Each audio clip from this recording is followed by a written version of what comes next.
Hooligan hockey fans, are you ready to brave the wild? With me, your host, Paladino Joey, or Joey Awajan. Brave the Wild is available on Apple Podcasts, Google Podcasts. Now we have PodMN on board. PodMN, so do check that out. I guess they count us as a Minnesota podcast. I suppose they should. So it's just kind of automatically brought on board. iHeartRadio, TuneIn Radio, Spotify, and many other applications. Great to have those helping us out. And, well, there haven't been any games to talk about lately. There hasn't been any games with the prospects. There hasn't been really a whole lot of anything. We get to watch retro games, which I guess right now on NHL Network in my background, I get to see Kirk McLean get beat by New York Rangers here, 94 Stanley Cup Finals, as we used to call it. But, well, we get to see retro hockey. We get to see Gretzky hoisting the cup. We get to see Mario Lemieux and the Penguins beat us 8-0, which I got to see twice, kind of off and on the last couple of days. That wasn't very fun to watch. The video quality really stunk in that one, too. I don't know why. These are a little better, but okay, point made now. Today we have a very special guest. We've heard his name a couple times the last month and a half, 2 months or so. Crease and Assist, Derek Felska. Welcome on board, buddy. Hey, I'm glad to be here. I have to say it's always cool to meet new people and get a chance to talk to everybody out there. That's what makes it a cool thing. It's a community. It truly is. It's a hockey community. It really is. I've just other groups like other sports. I don't really get the same vibe I get with the hockey world. So I think you hit the nail on the head with that statement. Yeah, I would agree. That's one thing I've learned. As you kind of mentioned, I've been blogging for about 16 years. Is you know I think of the circle of people that I've come to know, and in many ways it's I think it's because you follow a similar passion and people I don't know, it's like a connection you have, and you don't really have to say too much about it, but it's there, and it always keeps you coming back for more. It does. It always does, and the great part is there's all these different minor leagues, the junior leagues, and my favorite, Quebec Major Junior Hockey. Like, I just like saying that. It just rolls right off your tongue. You get all these cool prospects, and really the whole reason why we like prospects so much is it gives us hope. And we've been chasing hope, chasing scoring, chasing snipers since Marian Gaborik kept getting his, maybe he had his 19th groin injury or so along the way. And then we end up waiting ever since 2008, I suppose, right after I started the podcast. Gaborik basically plays his last couple of games with us, and it's like the turtle chasing the carrot ever since. So hopefully maybe we got some miracles hiding in our prospect pool finally. That's all you can do. You watch and you hope that somebody will catch fire and the team will finally have, that elusive star that, even the Future Watch and the Hockey News said that we really haven't had a star level scorer since the first person we drafted, which that's 20 years ago now. So it's time. It's time. It's way totally time. I've been waiting since, like I said, like 12 years, basically. So basically, like how you mentioned, you've been doing Crease and Assist for 16 years. Tell us the story about how you came up with that name. Because I remember how you told me in the background, but might as well let the listeners know. Well, actually, for most of it, the Crease and Assist the name is kind of a recent phenomenon. For probably about 13 years, I was the State of Hockey News, and I had been a blog on various websites for a long time, and then suddenly, at least this is the story I'm sticking with. My blog got mentioned by Michael Russo on one of his Russo and Suhan shows, and then probably about a week later, the company that I write for, which is the Sports Daily, which is it's a USA Today affiliated blog, got a cease and desist order from the Minnesota Wild, saying cease and desist using State of Hockey in your name because it's ours. you can't do that. Mm-hmm. Even though I had existed for 13 years and I had literally composed thousands and thousands of articles with that other name, they're now asking me, we're going to sue you. Well, long story short, the company did not want to fight an NHL team over a name. Yeah. And so the person's like, dude, you got to change that thing. Mm-hmm. And so having some clever friends, I kind of said, hey, help me come up with a name, because, the thing you're worried about is just like, whether it's a television show or like a name of a band, you're worried that if you lose your name, you're going to lose your readership. Like, people will be like, huh, you're what? Huh? Mm-hmm. I thought you were a State of Hockey News. Like, what happened to that? Yeah, so I'm always paranoid about that kind of stuff. Yeah, so a clever friend of mine came up with Crease and Assist, and then he added a legally compliant Minnesota hockey blog. That was the first thing he came up with, and that his name's Tim McHugh, at Tim NATO on Twitter, and I'm like, that's perfect, because in a way, it's my way of kind of like giving the finger to the Minnesota Wild for coming after me, but at the same time, it's distinctive to hockey, and in a way, it's I guess me kind of teasing them in a way as I change my name, and most people seem to think it's clever, so it's worked out pretty well, all things considered. I don't think I lost any readers because of it, so I don't know. It's a weird thing. The team that I love sued me, but I don't know. It created a conversation piece, that's for sure. It made things more interesting, and you get that kind of the dry sense of humor in the name, I guess, in a way. And also, again, stick with hockey, Crease and Assist. And I remember I first heard it on the Russo Suhan show, obviously outstanding show, when they're not plugging everything in the world. But no, I'm just kidding. It's I don't mind that. It's an awesome show. Russo to me is like the godfather of Minnesota media when it comes to hockey, generally speaking. Oh, no doubt. Yeah, so entertaining too, and I guess I can relate to him in a way where he gets kind of agitated about things easily sometimes. So maybe I'm that way a little bit. Yeah, it's a weird world out there, but no, sorry. Yeah, I first heard that name, and I remember I was out mowing lawns. I can still, as weird as I am, I don't know if photographic memory or something else is wrong with me. I can remember the lawn I was mowing, even because I usually mow. Wow. Yeah, I that's weird. I don't know why, but yeah, because certain lawns, I listen to certain podcasts. That way, I kind of keep a flow going.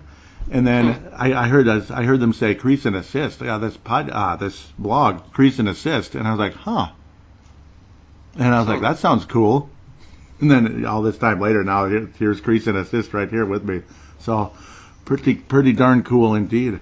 That was an interesting story. It's fun. And yeah, I mean, obviously all of you out there, check that out that haven't yet.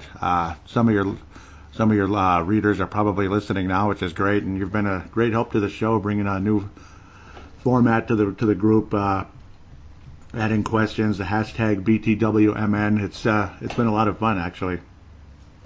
Well, I don't know. I always kind of feel like, and I would imagine, without assuming too much, that you probably feel the same way, is that if there's any responsibility I feel, at least in blogging, one of the things I feel like I want to do as much as I can is give other people the chance to share their voice that maybe wouldn't otherwise. Yeah. And so, whether it's getting them to ask questions to like continue the conversation, or in some cases I've invited fans to actually contribute to the blog, where it's been kind of like, I guess you'd say, like a fans roundtable. To me, that's what's most interesting. I mean, without trying to make this sound more grandiose than it is, trying to have those conversations that maybe you normally would have, sitting around a bar watching a hockey game, and to me, that's really where you get some of the best conversations, and that to me is, what I want to help, I guess, provide like a microphone for, and be like, hey, what do you think? Because I mean, we all have our own opinion, but to me, you can learn so much from hearing other people, because perhaps the way somebody else says something can be something that resonates so much more than, maybe necessarily what I think or a person like Michael Russo or anybody else thinks. Mm-hmm. Yeah, because everyone's opinion is different. You might be super high on this guy, super high on that guy, and you put all our minds together, and it can, you can get a nice, interesting discussion going on, as long as everyone's respectful of each other and such. Which obviously, generally, I think in the hockey world, I've noticed that being a pretty strong point compared to other groups out there. Basketball groups. Everybody thinks they're an expert. I don't know. But yeah, there's always people like that, always. Speaking of the Twitter account, @BraveTheWild, @BraveTheWild, and of course, Derek's is @Crease and Assist. So give us both a follow if you haven't yet. Maybe you're just somebody brand new, just messing around on PodMN, and you see this Brave the Wild logo popping up, because I guess it releases it shows the newest show always if you go straight to the sports section. So whatever was just released. So maybe you're just hopping on board from PodMN, and there it is. So that's us. Derek Belska getting his debut on Brave the Wild today. I'm sure he'll be back on again in the future if you're able to.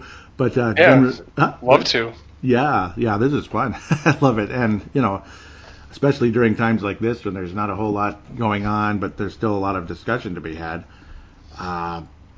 So generally speaking, I like to give shout-outs to people that give retweets, and thank you, Derek, also for sharing the show on Twitter there, encouraging people to jump on board. And it looks like Tom Hain, is that how I say the name correctly, right? Tom Hain, yep. Tom Hain, okay, good. Yeah, great guy. Yeah. He is. He retweeted the show. Vince Germano out of Australia retweeted the show, and Tanae Brown. Huh?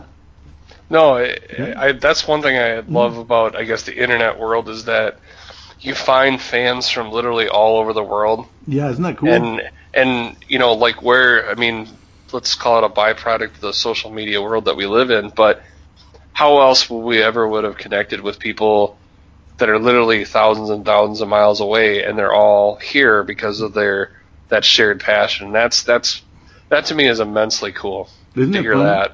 Yeah, isn't that fun? Yeah, like Vince Germano, Australia, Tanae Brown out of New Zealand. Generally, they're basketball fans, but still they're supportive and they follow. But yeah, and yeah, I think they do keep up with the Wild a bit. They keep up with the, other sports. Obviously, Vince Germano is mostly Lakers and Cleveland Browns. But still, he'll be supportive. He'll listen because he likes to learn about hockey. Tanae also. And of course, there are some Australian hockey fans that I've met over the years too. They're on the Facebook page mostly. But, so there's the retweets there. There we jump into the questions, and we'll keep going. Or, do you want me to ask that burning question? As weird as it is. Sure, go for it. It's because, you know how, obviously, you're a bit plugged in. You've been around a while. Of course, with the Wild, especially. But, it's going back to the North Star days, and you probably heard this on the last podcast that I wanted to ask somebody a question about this. Okay. What the heck went into the Wild trading Larry Murphy, or the Wild? I already messed that up. The North Stars trading Larry Murphy? The North Stars trading Larry Murphy. Yes, exactly. I don't know. That was a really weird time, and really most of the North Stars' tenure in terms of trying to understand like personnel moves. Yeah. Is a really bizarre thing.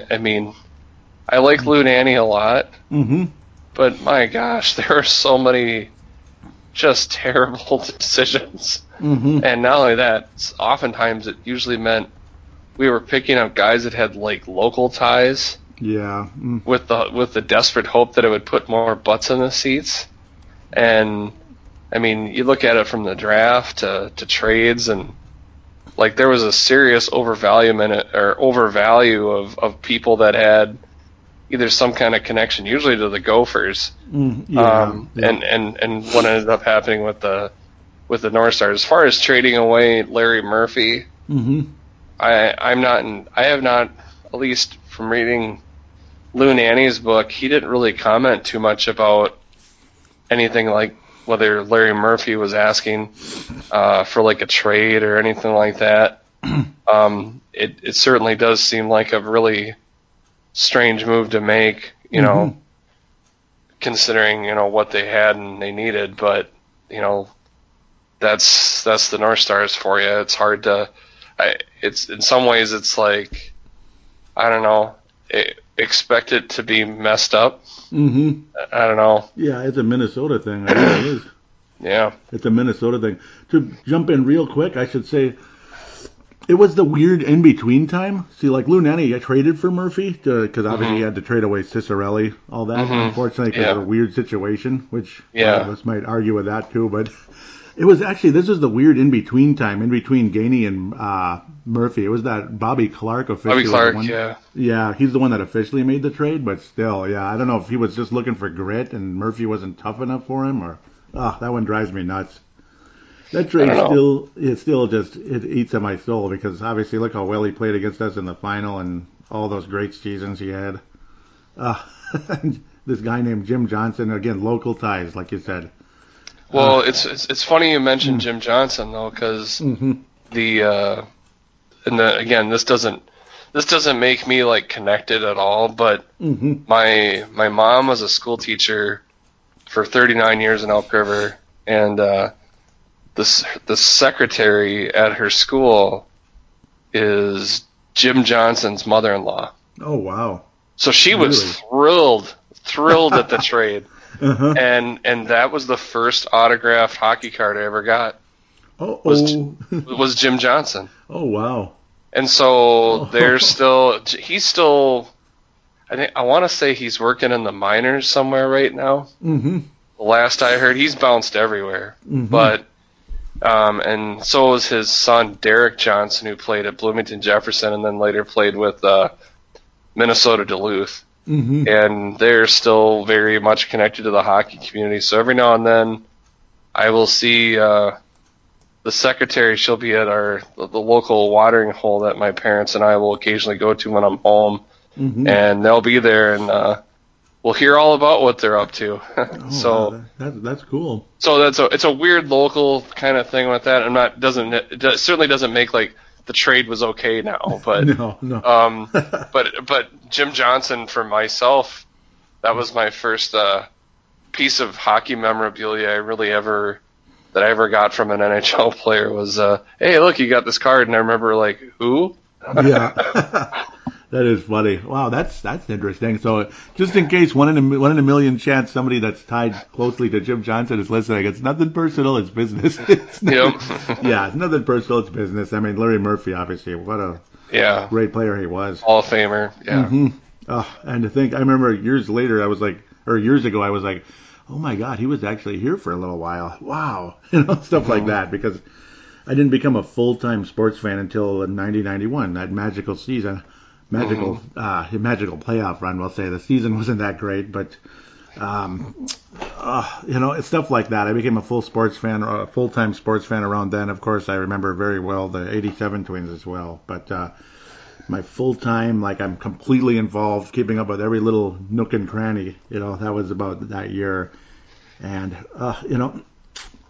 that was why at first I was shocked about Larry Murphy was on the North Stars like just a couple minutes before that. Holy cow. And yeah, it's always like that. They went up on the other team and they beat you in the big game or big games in that case, and they go on to have a hell of a career. But yeah, thank you for that story. That's pretty cool. It's random. I'll tell you that. It's random. It's random, and as we say in Minnesota, that's interesting. That's different. Yeah, that's different. Yep, that's a code for something, some other words. Yep. Yep. So obviously everything's stopped, everything is shut down, but we're adding players, which is nice, or signing players to entry-level contracts. One of them, of course, our good friend by the name of Adam Beckman, which is somebody I'm pretty excited about, generally speaking. Of course, you get the back and forth thing with Connor DeWeer. Obviously, he's got a lot of skill. He's physical, this and that. His numbers were pretty damn good in the WHL last year. This year in the AHL, not as much, but his role increased later in the season. So we'll see how Adam Beckman, translates from the Spokane Chiefs. What do you think of Adam Beckman? 107 points in the WHL this year. Well, I mean, the one thing about him is he's pretty much, I would say, I feel confident saying that he will be back in Major Junior next year. He cannot play for the Iowa Wild due to his age. Too young. But he's, to me, in a way, that'll be kind of a prove-it year with him, to show that he can do that, produce like that again. He gets a lot of credit for his ability to kind of create openings for himself. And just actually watching his highlights, one of the things I when you watch highlights, a subtle thing I usually look for is to see, like I remember a long time ago when the Wild drafted Benoit Pouliot, and I noticed in his highlight film, it was like in the highlight film there was only like 5 goals shown. They just showed it from different angles. So it was like, wow, there really isn't that many highlights. You're just showing it to me in a different way. Yeah, that's. Whereas with Beckman, they're all different, and he's scoring from a variety of areas. It's not like he's just the guy that's just sitting there, waiting, tapping his stick on the ice, waiting to do one-timers. Yeah, it's like, hey, feed me, right? Or he's not the guy that's just standing, crashing the crease, and like a goal mouth sniper, like a Mark Parrish or a Parisi. Yep. He's shooting out. He's scoring actually quite a bit. There's a lot of highlights of him scoring off the rush, where he's skating down on the wing. He takes an angle, and the one thing that's really, I think, while his shot doesn't seem to have, like, it's not like it's a bullet. It's not like a Patrick Laine or a Sokolov type of rip. He's very accurate, and he can hit the small window above the shoulder of the goalie. He's really good at that.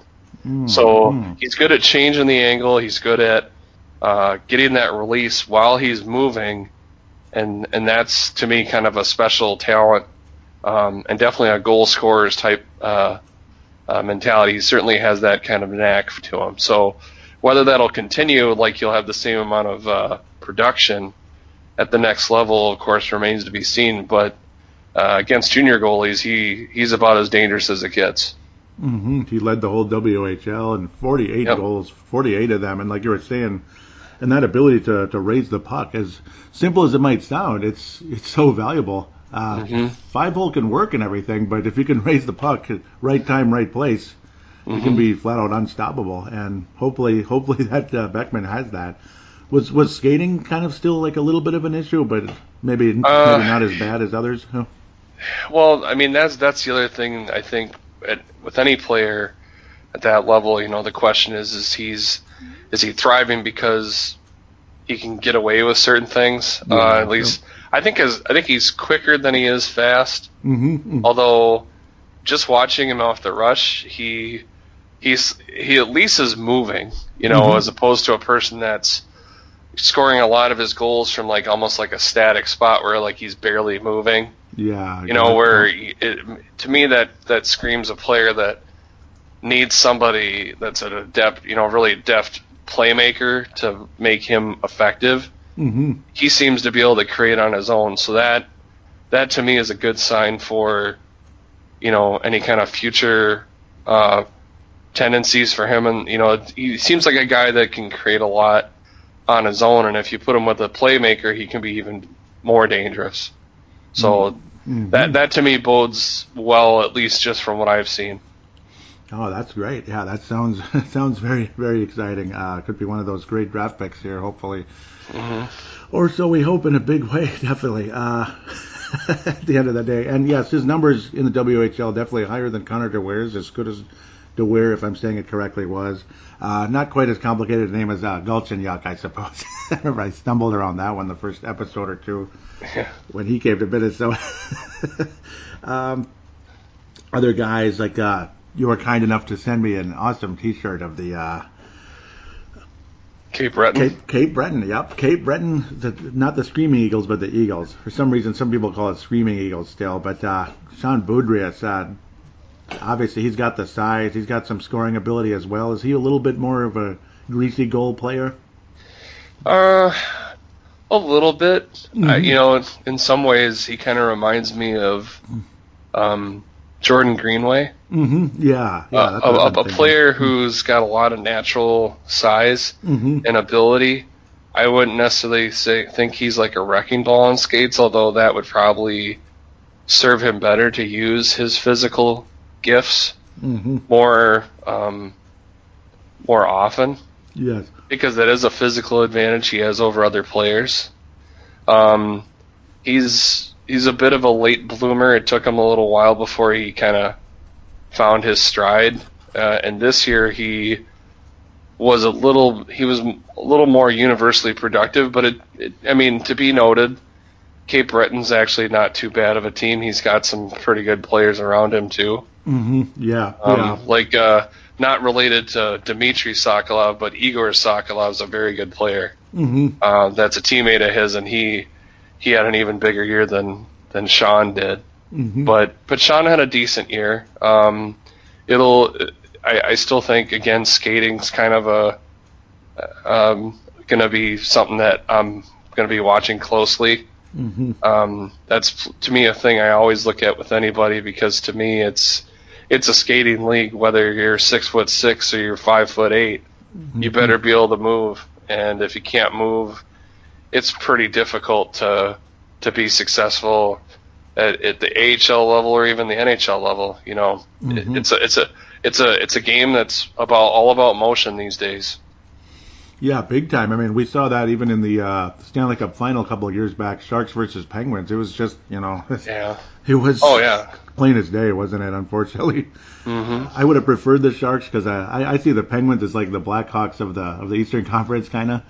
They're kind of. I would 100% agree with that statement. That's a really apt way to put it. That's pretty much what they are, aren't they? They Yeah. just come in and just torch you. They skate around you, and then you're just like, oh, I'm sick of this. That's pretty Yeah, much what it was like. my friend Kenny hates the Pittsburgh Penguins probably almost as much as he hates the Blackhawks. It's probably about even. Mm-hmm. No. It's I don't know if it's because of Crosby and the Taves thing or whatever, or Kane and Taves, yeah. yeah. I don't know, but they're ever since we lost, the North Stars lost to them. It's just they always seem to be the team that has the luck that Minnesota never has. Yeah, it's like they get everything, we get nothing. Mm-hmm. They're dare I say okay, I won't say that team. Yeah. The team east of the border, we'll say. Yeah. The team east of the border, I won't say that one. Yeah, but no, cool. Yeah, I was kind of seeing him as Boudreaux, that is, as a Greenway type as well. Like maybe could be competition between those two someday, depending on how things head. And unless we lose Greenway to the Seattle Kraken or whatever we want to call them, the Seattle Rainers. Yeah. That's going to be interesting. Yet another expansion draft we get to sweat about, which is crappy. Obviously, these no move clauses aren't going to help anybody. Well, but I don't you think though that a lot of teams are going to not compound their mistake this time around? I hope so. That teams are just going to be like, fine, just take somebody. Mm-hmm. Yeah. Like we'll just close our eyes and hope it's not somebody, but we're not going to tell you who it is. Mm-hmm. And let it play itself out, instead of being like, well, we're pretty sure you're going to take this guy, so we'll give you this other guy if you don't take that guy, and then be like, oh, we shouldn't have done that. Yeah, we always shouldn't have done that, and then throw in a draft pick too. Oh, yeah, or like yet another prospect or something, and then that's a nightmare. You trade somebody and they take another guy too, which is basically what took place with the Vegas Golden Knights. They did a hell of a job, to be quite fair. Oh, I mean, I'm a fan of that team, even though I'm not really like, obviously not like, they're not my team necessarily, but I'm a fan of theirs for sure. I'll dig into the questions. I'm kind of just bouncing around. What the heck, So we'll look at, why is it showing that? Yeah, there probably aren't too many questions. Yeah, we'll get to, a couple popped up. Okay. That's usually how Twitter is. It kind of refreshes on you and then things pop up. Then I'll go back and maybe a prospect or two here and there. Jay Bushy says, I know the NHL has said they are considering having the playoffs later this spring/summer. How do you think they'll implement it? Play-in series to determine the wildcard team, 7 through 10 and 8 through 9, or take the teams as they stand now. I'm probably guessing they're going to say take the teams as they stand now, because I don't think there's a big enough window really to do any playing or anything like that. I would agree. I think the other, the pitfall of having some kind of play-in is like, well, how far do you let teams, like how far back do you go? Yeah, it's too far. Do you let every team that's not in the window fight, scratch and claw there and have like almost like a pre-playoffs, which doesn't seem to be practical, because then like how long is it going to take? Yeah. Yep. At this point, if they're not just going to scratch it all together, I would probably say they just, they make the executive decision to say, okay, regular season's over. Sorry if you had some games in hand. Yep. We'll you mark it up as a we'll never know, and we're just going to run with the teams that we got. You still with me? Yep, I'm here now. You cut out there, sorry, or I cut out. One of us. Yep, luckily we're still here. So this time we're still here. It looks like Skype recorder turned off and turned back on. That's funny. Weird. But, yeah, like Florida's kind of like the stepchild, and again, nothing against stepchildren, depending on who heard the conversation a second ago. But yeah, Quebec, that's the name I keep coming with too, Quebec Nordiques, and don't change the name to something else. Can make it the Quebec Nordiques, and I pray to God that could work. That people kept saying, well, it's going to be too hard. The market's not right. The dollar, blah blah blah. Not enough of a market there, but I say, why the hell not? Honestly. Well, to me, if it's a butts in the seats driven league as it is, you want fans there. Yeah, and look at Florida. Florida certainly isn't cutting it, and they've had they've had enough time to come around and embrace hockey, and for whatever reason it just hasn't happened. And I know Florida has tried lots of different things. They've had lots of offers where you can get tickets. I think I told you this in private, but I know for a fact they had advertisements where you could get an oil change and get a free pair of tickets. Oh my God! So you get an oil change to your car, and then you get 2 hockey tickets. And at least to my knowledge, I think Florida is the only team that has free parking. Free parking? Wow! And they still can't get people to the games. That's unbelievable. And again, look at their team. They have Joel Quenneville as their coach. Yep. Oh. Yeah, there's definitely. I mean, Alexander Barkov's a fantastic player. But he doesn't get a lot of exposure. Jonathan Huberdeau has had a absolutely monster season. They have pieces. They have a lot of good pieces, but no one there watches it, unfortunately, or very few.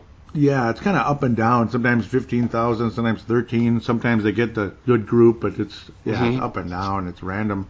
I'm just messing around looking through their attendance and such. It's not as bad as it used to be, but it's still not good. Yeah, it's still not good. I mean, obviously, you pretty much want sellouts or close to it most of the time for hockey. They pretty much depend on that, unfortunately. My only complaint with them, of course, is that goalie contract. Yeah, against Calgary, they only got 14,000, and Calgary shut them out. That's funny. Cam Talbot. That's funny. But yeah, obviously the contract they made with Sergei Bobrovsky. Yep, there you go. I was almost blanking there. Bob. Yep, old Bob there. It's unbelievable. Right after they drafted the Spencer Knight, right? No, they did not draft Spencer Knight. Oh, I don't think so. I don't think so. There was a major goalie prospect they drafted that I'm blanking on. I apologize. Yeah, probably. Well, I was just going to say that, I mean, the funny thing is Bobrovsky has actually been kind of a hindrance this year. Oh, his numbers are extremely pedestrian. If he was even a little bit better, they'd be in great shape. Instead, they're sitting on the fringe because he's been kind of subpar. Yeah, they've had to outscore people they've had to outscore people all season, and I guess it was Spencer Knight. Yeah, 13th. Okay, you're right then. Yeah, no, and that's okay. Yeah, that's what I thought. I just wanted to make sure because I knew they took the top goalie in the draft that everyone was talking about religiously, possibly even coming to Minnesota at one point. But actually, one pick behind us. That's funny. But Yeah, right after they take a top prospect, they sign a guy for like 10 years, and he's not that good. He's okay, and obviously this year, no, and they have to literally outscore people to win games, and they're not in the playoffs if the season ended, which it did. So basically, most likely. So we can bounce back to Twitter for a second again. Sure. You were saying feeling a bit isolated. Yep, you're talking about check out the show. Thank you for that. Teresa says, with everyone stuck, what's she saying? It must be a typo. Stuck inside, everything on hold. Which Minnesota Wild players and players around the league do you think will ultimately hang up the skates? Koivu. Yep, Koivu. I would agree with that. Yep, I think Koivu's going to retire. Dubnyk probably not. No. I was thinking Joe Thornton. Yeah, he's got to be. I think maybe Henrik Lundqvist. Yes, yep. Because, I mean, he's kind of there in a point now where it seems like New York's pretty intent on handing the reins over to Georgiev and that Shesterkin kid. Mm-hmm. Yeah. I just don't see him wanting to sit there and be the third goalie. Mm-hmm. And they have that nice young goalie tandem. Yeah, there's a lot of trying to think of some guys. Patrick Marleau. Oh, that could be. Yeah, he's been around forever too. He's with Toronto, right? I believe so. Yeah, he got traded again back to Toronto. Mm-hmm. I don't think the Maple Leafs really need him. Mm-mm. No, they have so many young players all over the place, and maybe Justin Williams, even though he came back late. Oh yeah, that's right. Yeah. Right. Mr. Postseason. Yep. Yeah, Mr. Game 7. Yes. Yep. Even though he hates that title, which I think, why is that a bad title? Yeah, that's an honor. Oh, you're Clutch. Oh, don't call me the Clutch. I don't want to be called Clutch. Don't call me Clutch. Yeah, if somebody called me Mr. Game 7, I'd be like, yes. Are you sure? Are you really sure I'm Mr. Game 7? Thank you. I'd be like that. I'd be like humbled by that one. Yeah. Matt Cullen. Well, I would say definitely Dustin Byfuglien. Oh yeah. I think hamburgers got to him. Mm-hmm. Oh yeah. Speaking of hamburgers, his former team, Hamburglar. I gotta think that Craig Anderson. He's got to be about done. Yeah. He's like my age, isn't he? Maybe older. He might be my brother's age. He's probably right about your age. Yeah. Oh wow, he's like slightly younger. I'm shocked. But yeah, I think he's got to. It's time, and I don't know why he'd want to hang around there unless just wants to make as much as he can before it's all over. There's always that, I suppose, but he hasn't been good for about 3 years, and obviously the team hasn't been good for longer.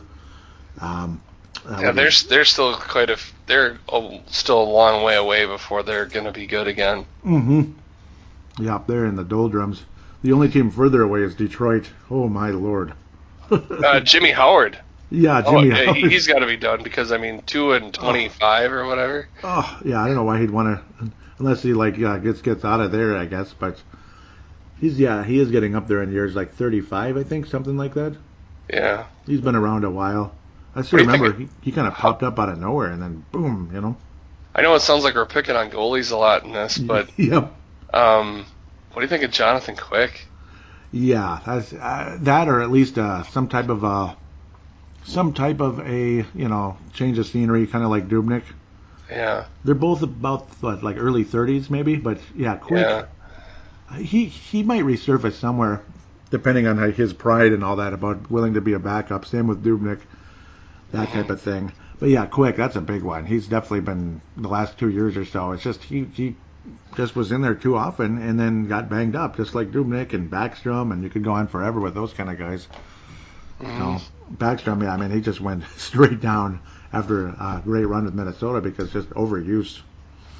I can't really think of anybody else off the top of my head. I'm sure there's got to be like one or two, but yeah, I had a name in my mind, and then I'm like, no, I think he's already done. I think he stepped away from it. But which name is that? Well, I know he's already stepped away. It was Ben Lovejoy. Oh, okay, yeah. Mm. Yeah. Mm-hmm. So, let's see if there's another question. Otherwise, Well, how about Jay Boomeister? Oh, maybe. Yeah, he's up there, isn't he? After that scare, I mean, after that scare, I mean, what else is there for? I mean, unless he wants to play games with his health. Yeah. He's won a Stanley Cup, so I mean, he's got the. He's. It's not like there's something unfinished. Mm-hmm. Left to achieve. Yeah. That might be another candidate. That could even be. though it's probably a little sooner than he wanted to. Mm-hmm. Yeah, that could be. Yeah, but he finally got that ring. Finally, after all those years and. Oh, in Florida, waiting forever. Yeah. Mm-hmm. Yep. And then he got the cup with St. Louis. Yeah. Mm-hmm. That was a magical run. Definitely.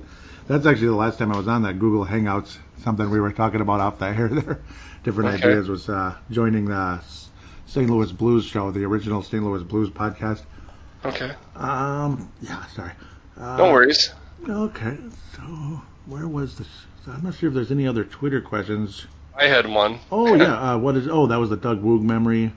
See, that was last week. No, I had one just 2 hours ago. I can read it if you want. Oh, sure. Oh, yeah, I think I see it. Oh, go ahead. Yep. Probably better. So this one's to you. Yes. Yep. After the Hockey News most recent Future Watch issue, which compared Kirill Kaprizov to players like Artemi Panarin, Vladimir Tarasenko, Jeff Skinner, and Sergei Makarov, are the Minnesota Wild in danger of placing way too much pressure on him? I think so. I think so, because we all know how that can be. The Alexander Daigs of the world that go number 1 overall, and that's here he is. Here's the next, Lemieux or the next whoever, and it just doesn't happen. I think so, because we've been dying to get hope. I mean, the one thing that could shield that is the guy that's definitely been stepping up lately, and that's Kevin Fiala. That's the one guy who could maybe help shoulder some of that pressure. I think that's the one hope we have, other than if Kevin Fiala didn't step up and it was the way it was before that, oh my goodness, it'd be like, Kirill, here's the puck, save us. Instead, thank God that we have Kevin Fiala, as long as it wasn't some type of flash in the pan, which I don't think so. I don't think so. Do you? I don't think it's a flash in the pan. I think the potential is still there, and the potential that Paul Fenton had in him certainly seems to be coming to fruition. Mm-hmm.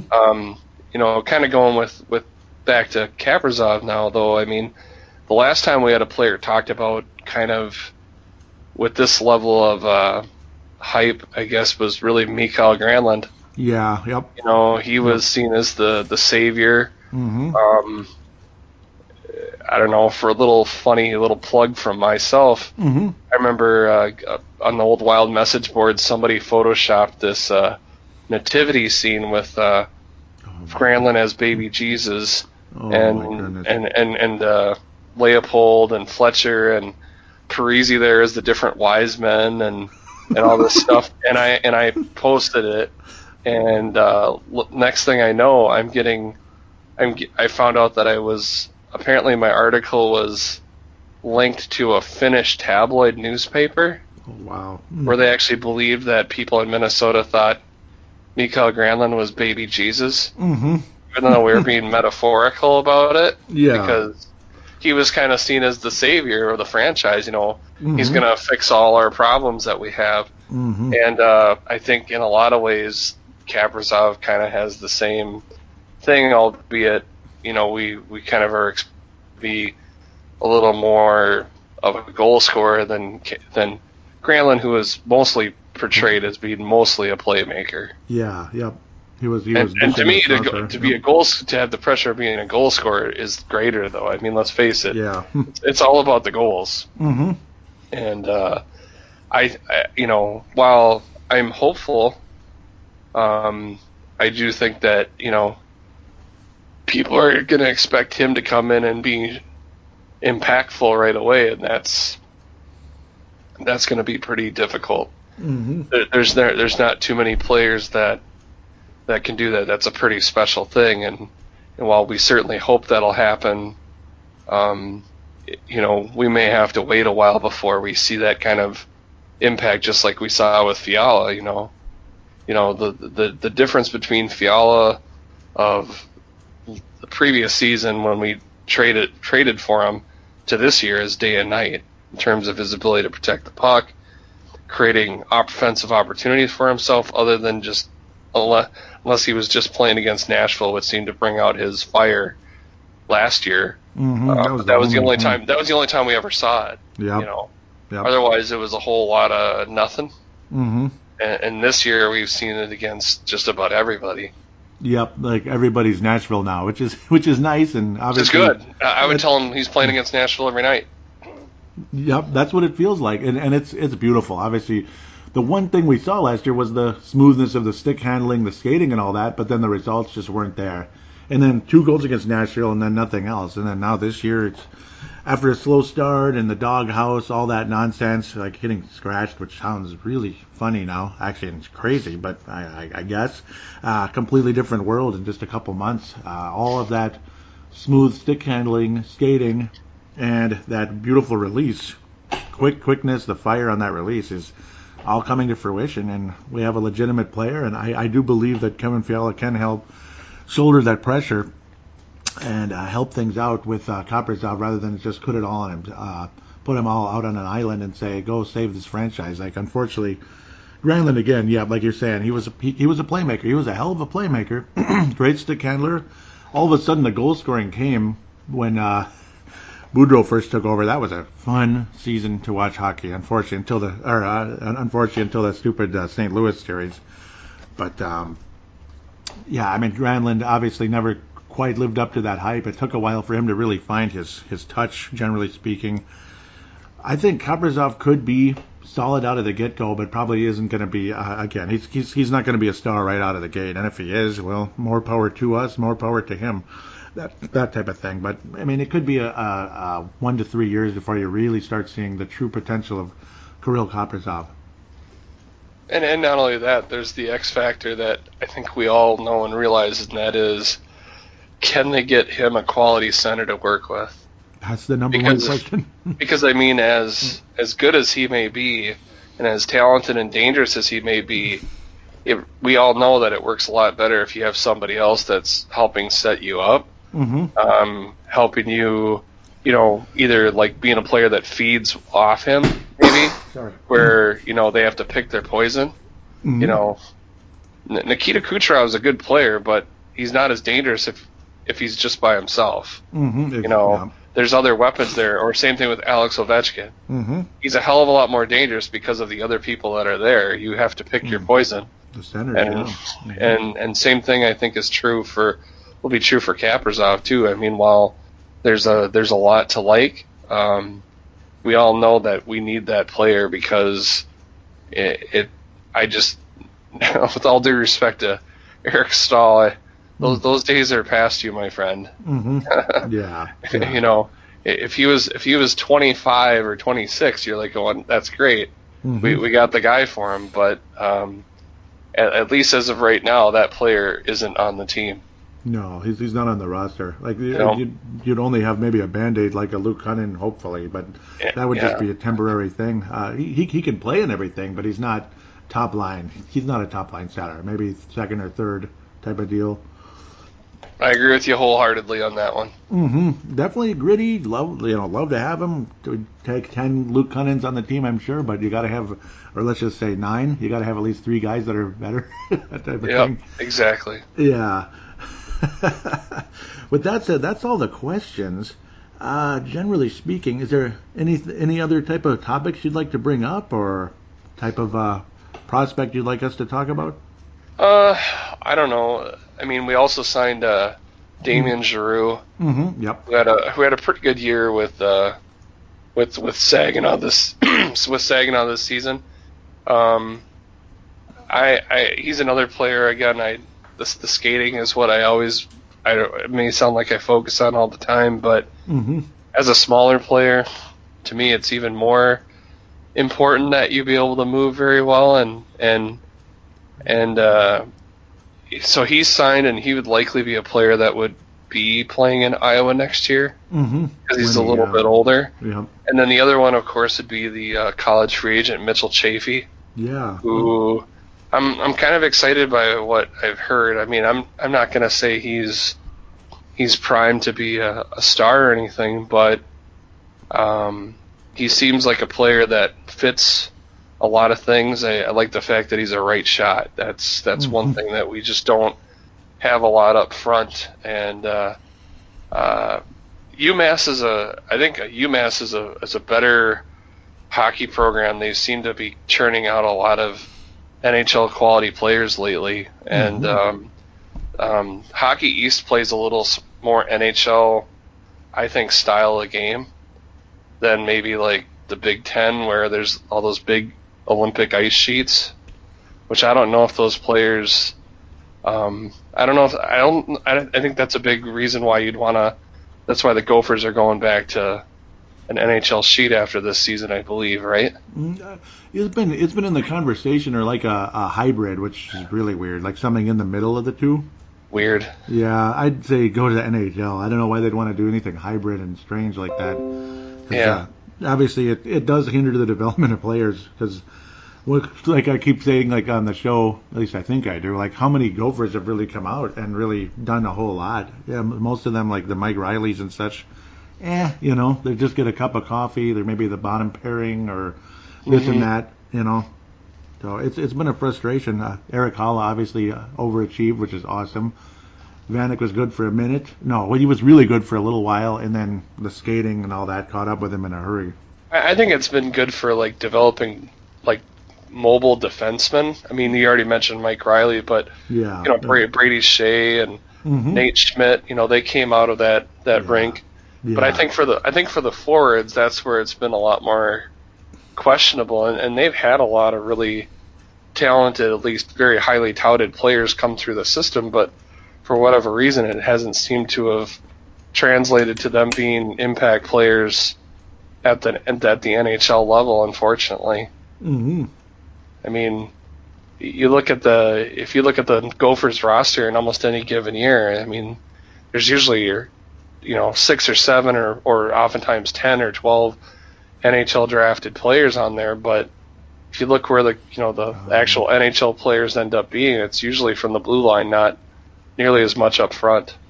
That's a good point. That's a really good point, and hopefully that bodes well for Jack Stadic coming up. I suppose 7th round pick a few years back, showing some scoring touch in the ECHL, which unfortunately in a lot of ways might be considered hockey purgatory. Yeah. Unfortunately, it kind of sort of is, but showing some scoring touch. That's a good point you brought up though about the defensemen, how they've had more success translating to the National Hockey League, as we like to call it, compared to the forwards. Yeah, because I haven't had a whole lot for quite a while. It's Eric Holla, isn't it? He's the last one, I think. I guess. Oh, no, some have had like a cup of coffee in and out of the AHL, right? Like Kyle Rao. Yeah, Kyle Rao, and then Pitlick, Rem Pitlick. Rem Pitlick, yeah. Yeah, he's played for Nashville. But Yep. yeah, some of those other ones have. Was it the one in New York Rangers that I'm blanking on? Oh, right Vinny now. Lettieri. Yep, he was in there for a minute or two, up and down. I think he's related to Lou Nanny, isn't he? Yeah, that's everyone is. Yeah, that was Lou's daughter married his dad, who was a soccer star. Oh wow! Wow. Yeah. Yep. It's kind of that's cool. That's cool. Yep. So they're related. Yep. He's another shorter guy too. Mm-hmm. A lot of Gopher players have been shorter guys. I've noticed. Most of them, I swear, the ones that have kind of been hanging around, but minor league to NHL range. With that said, I think. Other than Iowa, I don't know. I mean, there's not a whole lot to say right now, obviously. Brennan Mennel, we all love his skills. Mm-hmm. Mayhew, I don't think translates to the NHL, unfortunately. Well, or he doesn't. I mean, at least when he's been up, he just seems kind of lost. Yeah. And I don't know. There's definitely there's plenty of examples you can bring up as guys that were AHL scoring machines that that's where they were, and that was their level. You know? Brian Bonnen. Yep. Well, I keep on thinking of like true AHL scoring machines like Keith Claude. Mm-hmm. He was a absolute stud. Chris Terry, who plays for Grand Rapids, puts up a ton of goals every year in the AHL. Brett Sterling, Darren Hadar, but they never really had an NHL career. Bruce Boudreau is an example. Bruce Boudreau was a big example. Christian Matt was his name years ago. Christian Matte, who the Wild had for one game. Yeah, yep, he was in the NHL for one game, and otherwise was like a 100-point guy in the AHL. AHL, IHL, Cleveland, whatever. I forget years ago. He was with the Wild. Lumberjacks. Yeah. Lumberjacks, that's what it was. Cleveland Lumberjacks. They were our first affiliate, right? Yes, they were. And then we got way later on, like ECHL. Some of those ECHL names are cool, like Louisiana Ice Skaters. I love that one. Yep. The Ice Skaters, the Solar Bears are still around. Orlando Solar Bears. Yep. Yep. That was cool. I like it. They don't exist anymore, but ECHL's Macon Whoopee. Whoa. Macon Whoopee. Wow. Whoopee's it's a bird. Wow. It's a bird. The Macon Whoopee.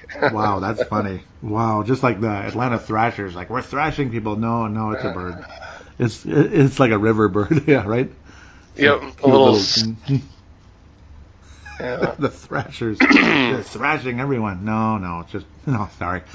I love all these little names, and I miss the Houston Arrows a little bit. I wish, that's the one name I kind of miss, even though I like that it's Iowa instead of Houston. But that name was cool. Well, the unfortunate thing for them is that organization didn't do anything wrong. Mm-hmm. Like, it wasn't an attendance problem. Mm-hmm. It was the fact that they're, at the main tenant at the Toyota Center, the Houston Rockets didn't want to share their arena anymore.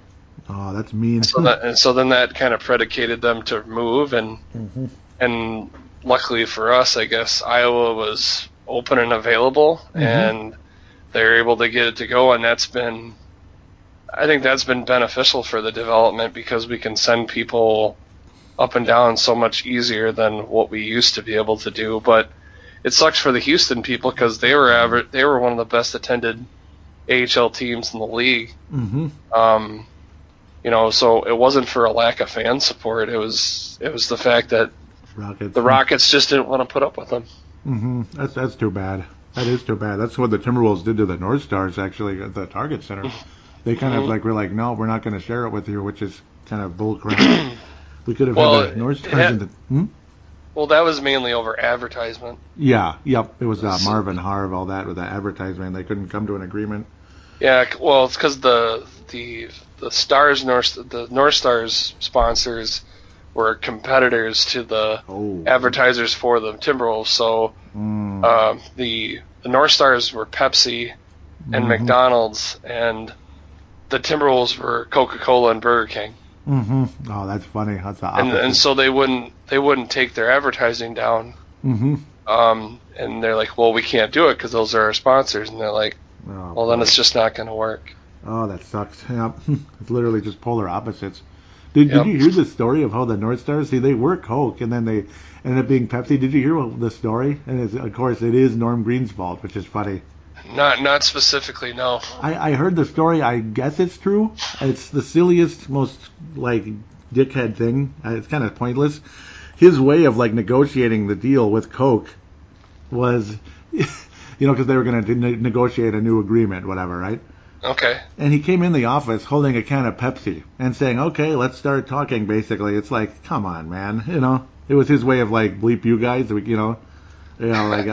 don't need you, so you better pony up, or whatever. Oh man, that's so dumb. The Norm Green stories are interesting in a lot of different ways. Mm-hmm. I hope this is okay that I plug another person. Oh yeah, go ahead. So a real good friend of mine is a guy by the name of Dan Wenisota. Mm-hmm. It's at Wenisota, and he is actually producing. Familiar. He has a book. Mm-hmm. The book's going to be coming out in September on Minnesota's history of sports failures. and he also has a documentary film that has part way through production. And you can actually go onto YouTube, just type in Winnesota, Whenesota, and then just type in Norm Still Sucks, and you can watch the whole. He basically goes over the whole history of why the North Stars really left, and that it's not necessarily what a lot of people think it was, that it's just Norm Green.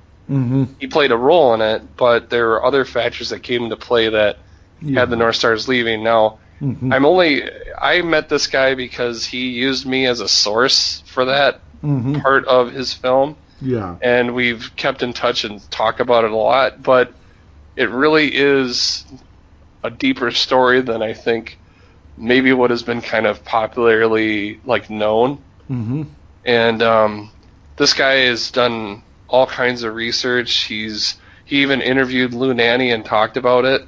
It's a pretty cool little video, and I can't wait to see what this is like, because he's doing the Timberwolves, the Twins, the Vikings, I think the Gophers too, because it's kind of meant to be kind of like a rebuttal to the 30 for 30 called Believe Land, which is about Cleveland's sports woes. And of course, there's the interesting connection between Minnesota and Cleveland, which is kind of how he mentions how he got kind of the idea in a way, because he saw that the Gunn brothers, which were of course former North Stars owners, were of course from Cleveland, and they were the owners of the Cleveland Cavaliers. Yeah. And they were a featured part of, what saved the Cleveland Cavaliers from leaving Cleveland. Well, they're of course part of the story of why we ended up having the North Stars leave too. So it's kind of a cool way to segue into it. And I don't know, it's a great little documentary. Definitely gives you a lot of food for thought. And again, that's a person I met just because of the blog. I probably never would have known he existed, but then that's just that's to me one of the coolest parts of the whole thing is meeting people like you, Joey. And others. It's all you wouldn't know me from anybody else, but then you meet in these other ways, and that's the power of the whole medium. Yeah, it is. It really is. It's been it's a lot of fun. It really is. It's nice to have these conversations, and do check out that documentary out there, those of you listening, and I'm going to check it out as well. That's interesting. It's going to be a lot of... I'll tell you what, I will post a link with your name. Oh, yeah. Winnesota's name on it, and I'll post the link for the Norm Sucks one. Since this is the Brave the Wild show, and I would imagine that probably most people that are listening to this are probably hockey fans. Yeah. So it's probably the one they would probably most like to see. But I know he already has one for the Timberwolves. And he also has one for the Twins already as well. I think he's working on the Vikings one right now. Yeah, that's cool. Yeah, it'd be interesting to see the North Star one. And yeah, of course, we'll look at the Wolves and Vikings. Those Timberwolves Explosion, Purple Mafia, the other podcast I do. Yep. Miniature plug, I guess you could say. And if you want, I can talk to him, and maybe he'd want to be on your show.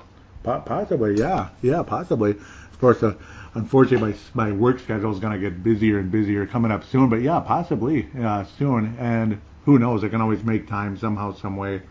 So I've been able to sneak around. That's how I was able to get on that St. Louis Blues podcast after they won the Cup last year. That was fun though. I was rooting for them. But with that said, I think we're pretty much we pretty much put a show together here. Nice. Actually, it's actually ended up being pretty lengthy, but not overly lengthy. Any final thoughts you may have? Easy. Thank you so much for having me on. I really appreciate it. I realize this is a weird time for everybody. Yeah, it is. And there really is. I don't think there's anything we can really compare it to. Not that it needs to be.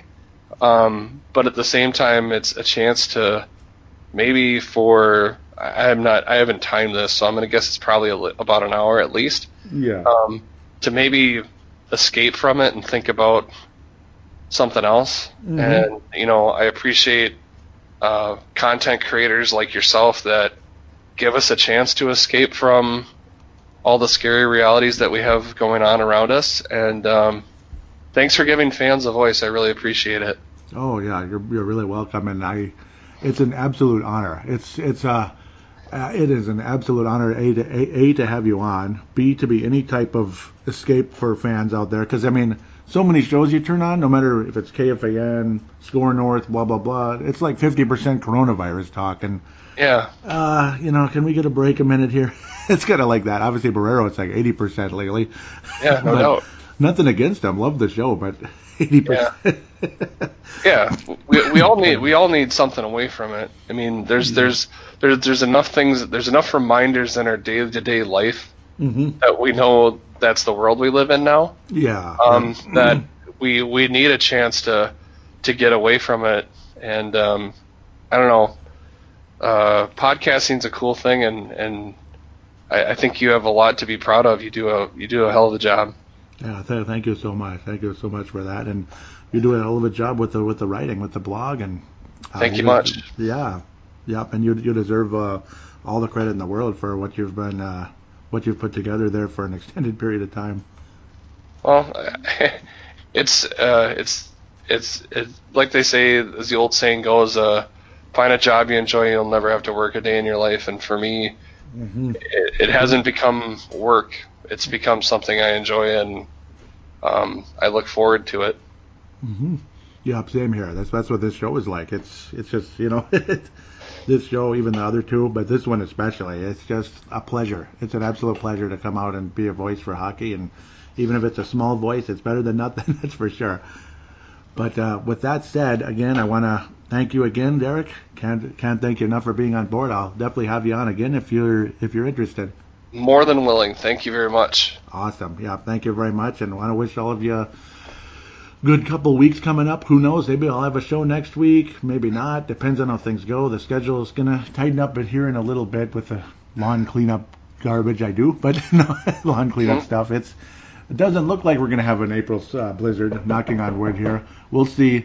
We all know how things can change. It's been about a month already since the last somewhat significant snowfall in these parts, at least in Minnesota. Some of you might be from anywhere else. So, but depending on how things go, maybe I'll have a shorty next week, depending if there's questions and other news coming up. Like this week was sweet. Awesome, sweet. But with that said, if there's a hiatus, that's the reason. It's not because I'm quitting or just because the coronavirus is shutting me down. Nope, none of that's happening. Otherwise, everyone have a good week. Derek, again, thank you so much. And we'll talk to you shortly. We'll talk to you soon anyway. Sounds great. See you guys. See you.